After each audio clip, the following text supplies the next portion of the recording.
So hello everyone, कैसे हो आप लोग। तो आज हम पढ़ने जा रहे हैं हमारा बहुत ही इंपॉर्टेंट टॉपिक फर्स्ट चैप्टर का कि मैनेजमेंट एक साइंस है या मैनेजमेंट एक आर्ट है या मैनेजमेंट दोनों है। तो होप आप लोग ने पहले का वीडियोस देखा होगा जिसमें हमने importance, objectives, features of management cover किए। तो आज हम स्टार्ट करते हैं, मैनेजमेंट एक साइंस है या मैनेजमेंट एक आर्ट है या दोनों है। अगर आपको ये क्वेश्चन पूछा जाए कि ये साइंस है या आर्ट है या दोनों है, तो हमें कैसे लिखना है ये आंसर, क्योंकि ये 8 मार्क्स के लिए भी आता है, 5 मार्क्स के लिए भी आता है, 4 मार्क्स के लिए भी आता है। तो चलिए हम देखते हैं कैसे लिखना है। तो हमें कैसे शुरू करना है, सबसे पहले हमें शुरू करना है with the meaning of science कि साइंस क्या है। साइंस क्या है? साइंस तो वो सब्जेक्ट है ना जिसने हमने कॉमर्स लिया, इसकी वजह से हमने साइंस नहीं लिया। तो हमने साइंस क्यों नहीं लिया? क्योंकि हमें साइंस में क्या लगता है कि साइंस एक बॉडी ऑफ नॉलेज है। क्या है? बॉडी ऑफ नॉलेज, जिसमें बहुत पढ़ना पड़ता है। हमने यही सोचा ना कि साइंस में बहुत पढ़ना पड़ता है, इतना मैं नहीं पढ़ सकती या इतना मैं नहीं पढ़ सकता, इसलिए तो हमने साइंस लिया है। तो साइंस क्या है? एक सिस्टमेटाइज्ड बॉडी ऑफ नॉलेज है। पर ये बात सही नहीं है, कॉमर्स में भी हमें पढ़ना पड़ेगा, आर्ट्स में भी पढ़ना पड़ेगा।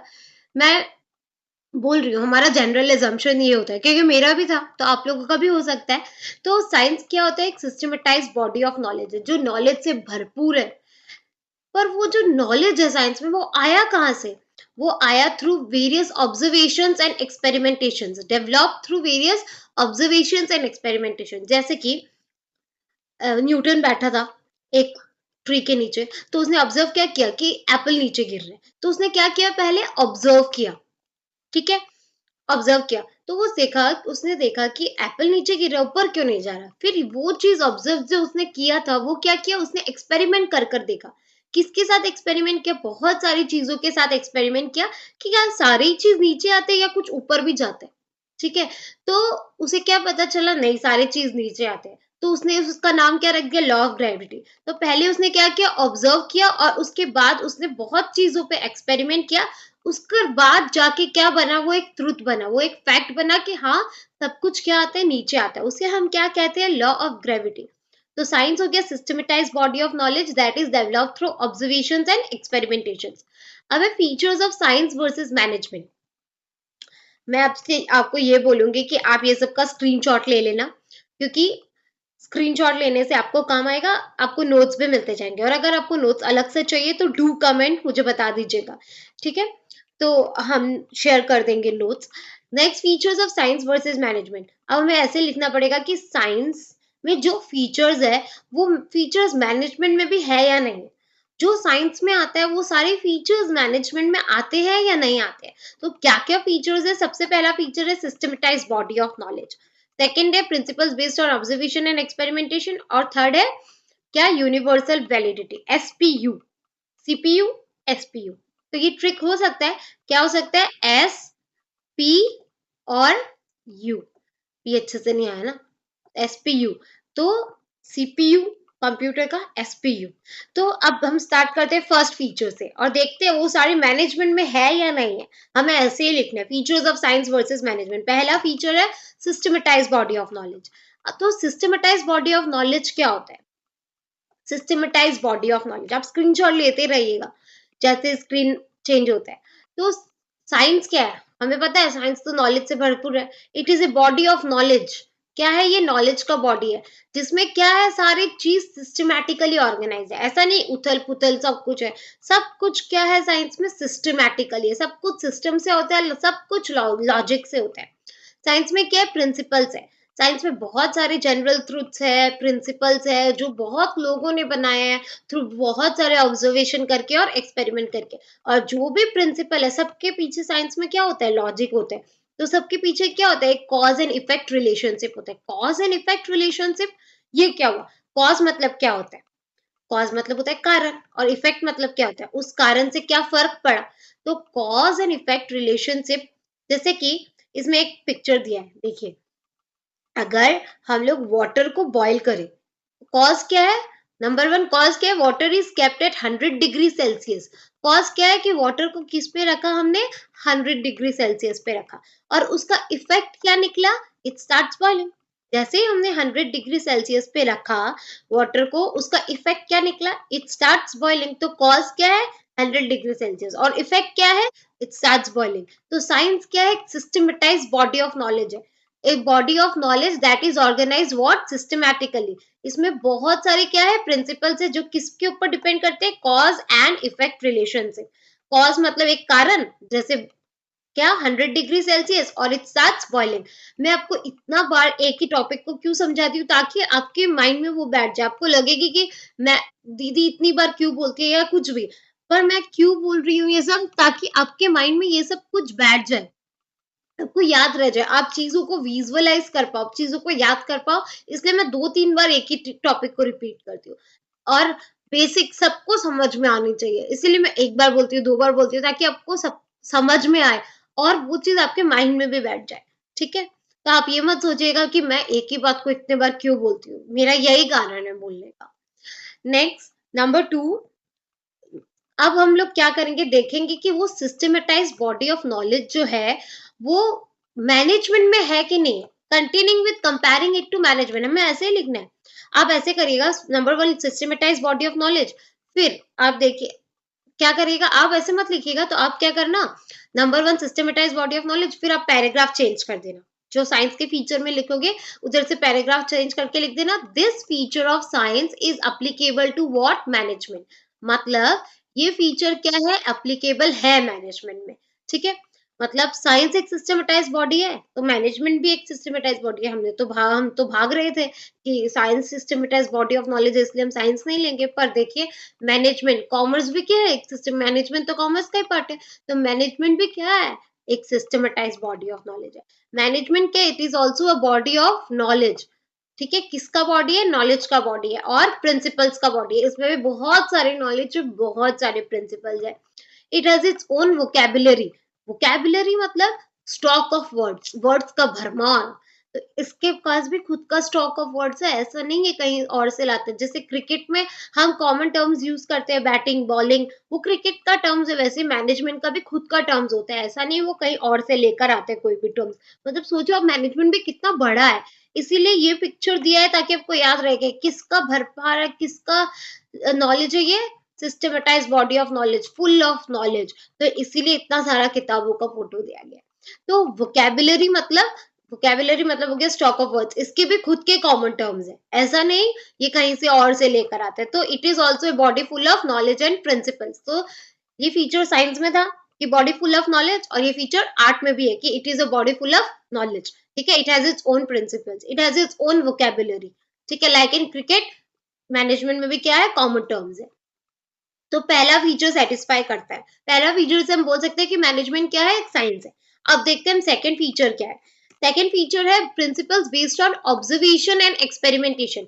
यहाँ में जो प्रिंसिपल्स है कहाँ पे, साइंस में, कैसे आते हैं, ऑब्जर्वेशन एंड एक्सपेरिमेंट से। जैसे हमने पहले पढ़ा था, न्यूटन बैठा था, न्यूटन ने क्या देखा कि नीचे गिर रहा है, तो नीचे गिर रहा है तो उसने ऑब्जर्व किया, फिर उसने क्या किया, वही चीज को बार बार क्या किया, एक्सपेरिमेंट किया। तो ऑब्जर्व किया, फिर क्या किया, एक्सपेरिमेंट किया, और वैसे क्या आ गया, प्रिंसिपल आ गया। क्या चीज का प्रिंसिपल, ग्रेविटी का प्रिंसिपल। तो इसीलिए एग्जाम्पल क्या है इसमें, law of gravity, example Newton. तो साइंस के प्रिंसिपल सारे कैसे आए हैं, through various observation and experimentation. ठीक है, अब देखते हैं ये उसमें है कि नहीं। तो इसमें कुछ ज्यादा तो था नहीं, इसमें यही है जो हमने पहले पढ़ लिया, are developed after what, observations and repeated experimentations, example law of gravity। अब देखते हैं नेक्स्ट क्या है, continuing with comparing it to management, management के साथ जब हम कंपेयर करेंगे, principles are based on observation and experimentation. पहले हमें क्या लिखना है, this feature of science is not applicable to management. ओहो, ये सारे एप्लीकेबल नहीं है। ठीक है, अब क्यों एप्लीकेबल नहीं है, क्या मैनेजमेंट में जो प्रिंसिपल है वो भी तो ऑब्जर्वेशन एंड एक्सपेरिमेंट से आए होंगे। Yes, principles of management are also developed after what, repeated observations and experimentation. बहुत सारे ऑब्जर्वेशन हुए, बहुत सारे एक्सपेरिमेंट हुए, कहाँ हुए, in different types of organisation, बहुत सारे अलग अलग ऑर्गेनाइजेशन में एक्सपेरिमेंट्स हुए, ऑब्जर्वेशन हुए, पहले ऑब्जर्व किया गया, फिर उसी चीज को हर एक अलग अलग ऑर्गेनाइजेशन में देखा गया, क्योंकि एक सेम ऑर्गेनाइजेशन तो होता नहीं, बहुत सारे ऑर्गेनाइजेशन में उसे एक्सपेरिमेंट किया गया, फिर जाकर प्रिंसिपल भी आया। पर प्रिंसिपल में एक कमी क्या है कि साइंस तो चीजों के साथ डील करता है, मटेरियल्स के साथ डील करता है, तो वो क्या होता है, हमेशा सेम ही रहता है, उसमें कुछ बदलने की जरूरत नहीं है। पर मैनेजमेंट में एक क्या चेंज आ जाता है, but it can not B apply exactly in all situation. इससे एग्जैक्टली हम सारे सिचुएशन में नहीं अप्लाई कर सकते। जैसे कि साइंस के प्रिंसिपल है, ग्रेविटी अगर असम में हो रही है तो इसका मतलब ऐसा थोड़ी है कि आउट ऑफ इंडिया में नहीं होगा। तो आउट ऑफ इंडिया में भी क्या होगा, ग्रेविटी होगा, और असम में भी ग्रेविटी होगा, सब पूरा वर्ल्ड में ग्रेविटी होगा। पर इसके प्रिंसिपल हर एक जगह नहीं अप्लाई हो सकते। क्यों नहीं अप्लाई हो सकते, क्या कारण है? Because it deals with what, human. किसके साथ डील करता है ये? ह्यूमन के साथ डील करता है, इंसानों के साथ डील करता है। और इंसानों का बिहेवियर कैसा होता है? कैसा है आपका बिहेवियर? क्या है? कभी आपका मूड बहुत अच्छा रहता है तो आप बहुत हंसते हो, कभी आपका मूड खराब होता है तो आप रोते हो, है कि नहीं? तो but it can not be applied what, exactly. आप एग्जैक्टली हर सिचुएशन में किसे अप्लाई नहीं कर सकते? मैनेजमेंट को अप्लाई नहीं कर सकते। क्यों नहीं अप्लाई कर सकते? मेन कारण क्या है? Because it deals with what, human. किसके साथ डील करता है ये? ह्यूमन के साथ। और बिहेवियर ऑफ ह्यूमन कैसा होता है? बिहेवियर ऑफ ह्यूमन होता है अनप्रेडिक्टेबल। आज आपका मूड अच्छा है तो आप अच्छा बिहेव करोगे, कल आपका खराब होगा तो आप खराब बिहेव करोगे। मतलब मैनेजर को तो इंसानों के साथ डील करना पड़ता है, इंसानों को मैनेज करना पड़ता है, ह्यूमन रिसोर्सेस को मैनेज करना पड़ता है। और ह्यूमन का बिहेवियर कैसे आता है? अनप्रेडिक्टेबल। तो वो मैनेजर के पास स्किल होना पड़ेगा, कौन से ह्यूमन में कौन सा प्रिंसिपल चला है और थोड़ा चेंज करके चलाए या वैसे का वैसे चलाए। तो इस क्यों? तो इसीलिए सेम हम लोग प्रिंसिपल जैसा है वैसा हम लोग नहीं अप्लाई कर सकते। ठीक है, सो इसीलिए मैनेजमेंट को क्या कहा जाता है? इन एग्जैक्ट साइंस। इसलिए मैनेजमेंट प्योर साइंस तो है नहीं, क्योंकि ये फीचर पूरा एप्लीकेबल नहीं होता। तो इसीलिए इसे प्योर साइंस नहीं कहते, हम क्या कहते हैं? In exact science. But even after that, उसके बावजूद भी क्या है?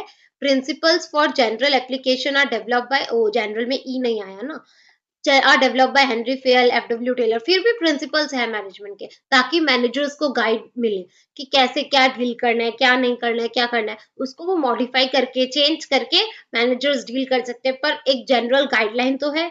वो कहाँ, कौन, किसने डेवलप किया? Henri Fayol, FW Taylor. ये सब हम सेकेंड चैप्टर में पढ़ेंगे तो इसका कोई टेंशन नहीं है। तो ये फीचर क्या है, ये एप्लीकेबल है या नहीं है? Principles of management are also developed after what, repeated observation and experimentation के बाद ही आई है। पर it can not be applied with exactly, हम इसे कहीं भी अप्लाई नहीं कर सकते। क्यों नहीं कर सकते? Because it deals with human and the behaviour of human is what, unpredictable. आप नहीं बता सकते। जैसे आप खुद पे ही ले लीजिए, कभी आपका मूड अच्छा होता है, कभी आपका खराब होता है। अभी मम्मी ने डांट दिया तो आपका मूड खराब हो जाएगा, अभी आप फ्रेंड्स के साथ हो तो आपका मूड अच्छा हो जाएगा। तो ये डिपेंड करता है मूड पे। तो इसीलिए क्या है, ये इनएग्जैक्ट साइंस है, ये प्योर साइंस नहीं है। पर फिर भी इसके क्या है? प्रिंसिपल्स है जो हेनरी फेयल, एफडब्ल्यू टेलर ने डेवलप किए। अब तो second feature not applicable, first feature applicable, systematic body of knowledge, principles based on observation and experimentation. अब देखते हैं थर्ड। थर्ड क्या है? थर्ड है यूनिवर्सल वैलिडिटी। अब देखो, principles of science are universally valid and applicable. क्या है? पूरे जगत में, पूरे जगत में हम क्या करते हैं? साइंस के प्रिंसिपल को अप्लाई करते हैं। अभी जैसे हमने पढ़ा ग्रेविटी यहाँ अप्लाई होगा, बाहर अप्लाई नहीं होगा, ऐसा हो सकता है क्या? तो कॉमेडी बात हो गई है। जैसे कि every action has an equal and opposite reaction, हर एक एक्शन का इक्वल रिएक्शन और अपोजिट। तो वो बस यही होगा क्या? बाहर आप जाओगे तो नहीं होगा क्या? सब जगह यही चीज है। तो यूनिवर्सली क्या है? साइंस के प्रिंसिपल वैलिड है। आप कहीं भी जाओ साइंस के प्रिंसिपल सेम ही होंगे। ठीक है, पर देखते हैं कि मैनेजमेंट में भी है कि नहीं। आपको क्या लगता है, मैनेजमेंट में है कि नहीं है? चलिए देखते हैं। तो continuing it, comparing it to management, universal validity, this feature of science is not 100%, cent मतलब not 100% applicable to management। मतलब ये भी क्या है? 100% applicable नहीं है। क्यों नहीं है? उसका क्या कारण है? because it cannot be applied universally as it deals with human and human behavior of human is unpredictable. Same कारण, ये किससे डील करता है? ह्यूमन। और बिहेवियर ऑफ ह्यूमन क्या है? अनप्रेडिक्टेबल है। तो आप इसे यूनिवर्सली वैलिड नहीं बोल सकते, क्योंकि आपको आज जैसा अप्लाई कर रहे हो कल आपको अलग अप्लाई करना पड़ेगा, दूसरे ह्यूमन के ऊपर दूसरा अप्लाई करना पड़ेगा, अलग टाइप के लोगों के साथ अलग अप्लाई करना पड़ेगा। तो they have to be modified as per the given situation. Given situation, जैसा सिचुएशन दिया गया है हमें उस हिसाब से उसे क्या करना पड़ता है? मॉडिफाई करना पड़ता है, चेंज करना पड़ता है। इसीलिए मैनेजमेंट के प्रिंसिपल्स क्या है? यूनिवर्सली वैलिड नहीं है। उन्हें क्या करना पड़ता है? मॉडिफाई करना पड़ता है। कैसे मॉडिफाई करना पड़ता है?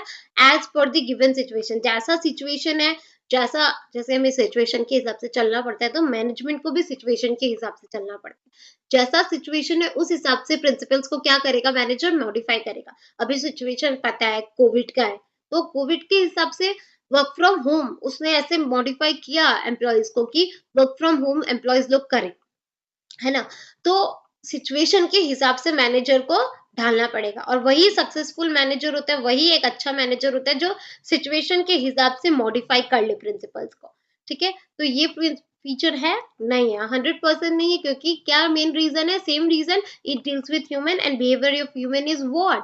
Unpredictable, so they have to be modified as per the given situation.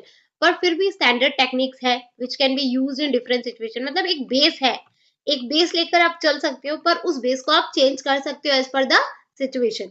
तो ये फीचर भी 100% एप्लीकेबल नहीं है। तो पहला फीचर हमने क्या देखा?